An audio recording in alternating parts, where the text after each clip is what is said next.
चलिए आज समझते हैं आधुनिक भारत को बनाने वाले दो बहुत ही शक्तिशाली लेकिन आपस में टकराने वाले विचारों को। एक रास्ता है अध्यात्म का और दूसरा संविधान का।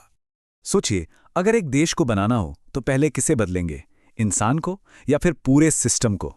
ये एक ऐसा बुनियादी सवाल है जो भारत के दो महान विचारकों की सोच के बिल्कुल केंद्र में था।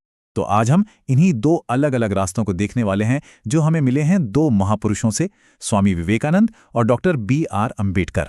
तो चलिए पहला रास्ता देखते हैं स्वामी विवेकानंद का, जो था अध्यात्म का रास्ता, यानी भीतर से बदलाव का रास्ता।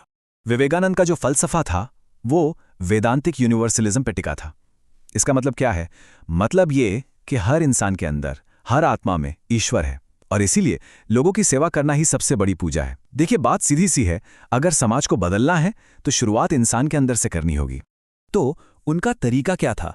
उन्होंने जोर दिया मैन मेकिंग एजुकेशन पर, यानी ऐसी शिक्षा जो सिर्फ दिमाग नहीं, चरित्र बनाए। उनका मकसद था कि आम जनता के अंदर जो एक सोया हुआ शेर है उसे जगाया जाए। उनका मानना था कि एक बार इंसान अंदर से बदल गया तो समाज की सारी बुराइयां वो तो अपने आप ही घुल जाएंगी। और लक्ष्य सबका आध्यात्मिक विकास।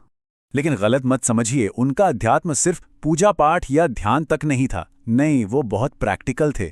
जैसा कि उनका ये मशहूर कोड बताता है कि वो ऐसे किसी भी धर्म या भगवान में यकीन नहीं करते जो किसी विधवा के आंसू न पोंछ सके या किसी अनाथ के मुंह में रोटी का टुकड़ा ना डाल सके।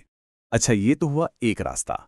अब आते हैं बिल्कुल दूसरे छोर पर, डॉक्टर अंबेडकर और उनके संवैधानिक रास्ते पर। डॉक्टर अंबेडकर का जो कोर फलसफा था वो था कॉन्स्टिट्यूशनल रैशनलिज्म। अब इसका क्या मतलब है? उनका साफ मानना था कि सदियों से जो जुल्म होता आया है वो सिर्फ अच्छी अच्छी बातों से या आध्यात्मिक सोच से खत्म नहीं होगा। नहीं, उसे खत्म करने के लिए चाहिए कानून, संस्थाएं और राजनैतिक ताकत। यानी बदलाव अंदर से नहीं, बाहर से लाना होगा, पूरे सिस्टम को बदलकर। तो उनका तरीका कैसा था? बहुत ही प्रैक्टिकल और एक्शन से भरा हुआ। उनका नारा ही था, शिक्षित बनो, संघर्ष करो, संगठित रहो। उन्होंने सामाजिक जुल्म से लड़ने के लिए रूल ऑफ लॉ यानी कानून के राज पर जोर दिया और लीगल सेफगार्ड्स मतलब कानूनी सुरक्षा और राजनीतिक हक की मांग की। उनका पूरा का पूरा फोकस बाहरी ढांचे को, इंस्टीट्यूशंस को बदलने पर था। और उनका आखिरी मकसद क्या था वो इस कोट से साफ हो जाता है। उनके लिए असली आज़ादी सिर्फ शरीर की नहीं थी बल्कि दिमाग की थी, क्योंकि अगर किसी का दिमाग ही आज़ाद नहीं है तो भले ही वो जंजीरों में ना हो, वो इंसान असल में तो एक गुलाम ही है। तो अब आते हैं उस मुद्दे पर जहां इन दोनों महान विचारकों की सोच का टकराव सबसे साफ नजर आता है, और वो है जाति व्यवस्था। इस टेबल पर देखिए, यहां पर अंतर बिल्कुल साफ है।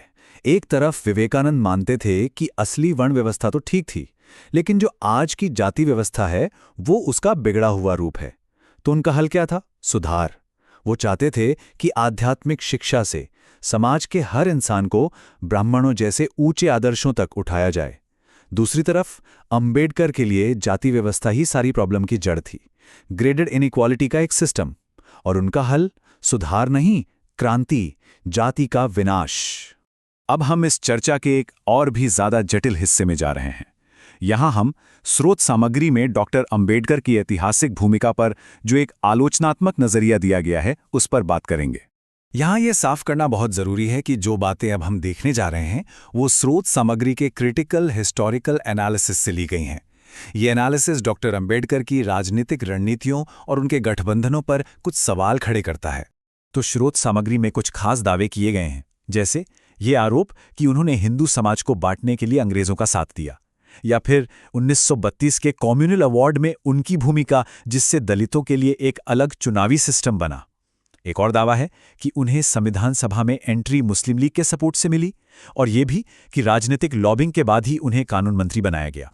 इसके अलावा स्रोत सामग्री डॉक्टर अंबेडकर के सामने जो चुनावी चुनौतियां आईं उन पर भी रोशनी डालती है। ये टाइमलाइन दिखाती है कि कैसे 1937, 1946, 1952 और फिर 1954 में उन्हें चुनावी सफलता नहीं मिली। सोर्स मटेरियल एक और बड़े नैरेटिव को चैलेंज करता है, वो ये कि डॉक्टर अंबेडकर भारतीय संविधान के एकमात्र निर्माता थे। सोर्स इस बात पर जोर देता है कि ये एक मिला-जुला, एक सहयोगात्मक प्रयास था। इस बात को समझने के लिए बस ये एक नंबर ही काफी है, 299। जी हाँ, 299 सदस्य थे संविधान सभा में, जिन्होंने मिलकर इस दस्तावेज पर बहस की और इसे अंतिम रूप दिया। इससे अंदाजा लगता है कि ये कितना बड़ा टीम एफर्ट था। और खास तौर पर सोर्स में संवैधानिक सलाहकार सर BN राव की बहुत अहम भूमिका का जिक्र है। उन्होंने ही संविधान का पहला ड्राफ्ट तैयार किया था, जिसमें 243 आर्टिकल्स थे, और ये एक ऐसी बात है जिसे खुद डॉक्टर अंबेडकर ने भी माना था। तो इन सब बातों के बाद हम वापस अपने उसी मूल सवाल पर लौटते हैं, 2 रास्ते और 1 राष्ट्र। तो चलिए आखिर में इन 2 बिल्कुल अलग अप्रोच को एक बार फिर से देखते हैं। एक तरफ है आध्यात्मिक रास्ता, जिसका फोकस है इंसान का आंतरिक बदलाव, उसका खुद का विकास। और दूसरी तरफ है संवैधानिक रास्ता, जिसका फोकस है बाहरी ढांचे को बदलना, सिस्टम में क्रांति लाना, ताकि सबको कानूनी और सामाजिक न्याय मिल सके। और ये पूरी चर्चा हमें एक बहुत बड़े सवाल के साथ छोड़ जाती है, आध्यात्मिक विकास या फिर व्यवस्था में क्रांति? क्या ये दोनों रास्ते हमेशा एक दूसरे के खिलाफ ही रहेंगे, या फिर क्या कोई ऐसा तरीका हो सकता है जहां ये दोनों नजरिए एक राष्ट्र के लिए साथ मिलकर काम कर सकें?